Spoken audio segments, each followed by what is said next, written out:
पी के रोजे आवतावे हो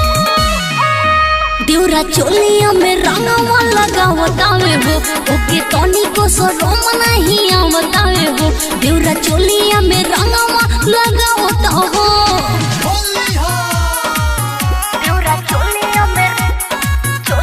में मिक्स बाय आर्यन रिकॉर्डिंग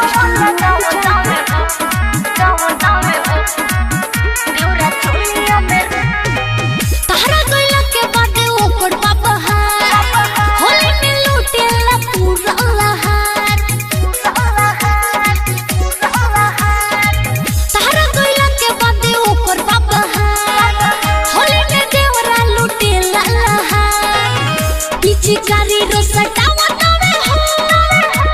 डाटी चबरिया वतावे हो देवरा चोलिया में रंगवा लगावतावे हो ओके तोनी को शरम नहीं आवतावे हो देवरा चोलिया में रंगवा लगावता हो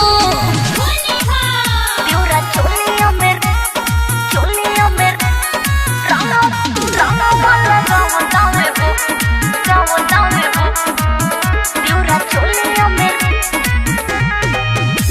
कमाते है राजा कोटी है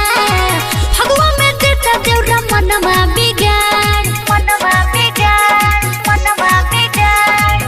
रह कमाते है राजा कोटी है भगवा में देता देवरा मनवा बिगाड़ गुलाले गल्ला गावतावे है हैप्पी के लिए आवतावे है देवरा चोलिया में रंगवा लगावतावे हो ओके तोनी को शरम नहीं आवतावे हो देवरा चोलिया में रंगवा लगावता हो mix by Aryan recording studio कुचायको।